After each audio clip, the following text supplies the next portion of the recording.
I anau ki te mihi ki te hunga kamati.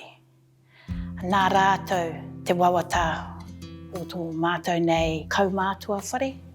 Their dream was to have a place for kaumātua in the future. You know, that they could come and they could live out their lives next to their marae.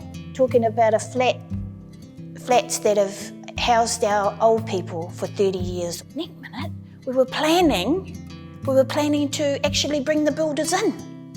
And it was like, wow, okay, we better get ready. Everybody started to get a little bit more excited. They knocked out our power systems and our sewage. They knocked the ceiling out because, you know, we were getting our roof done and knocked out our toilets and our bathrooms because they were all being renewed and rebuilt. I can assure you that there are 5 kaumātua flats with each kaumātua in front of their brand new heaters, heat pump heaters, the ones that are good on power. Very happy indeed. We've completed the 6 kaumātua flats. Before that we had completed 5 homes, which our dad's house was one of those. Well, our house was built in when? 1897? Right. Yeah.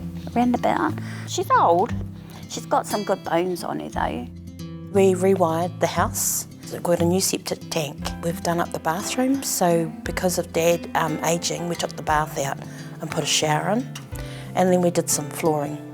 The last 6 homes to do, 3 of those houses are a papakainga, which is behind the marae here.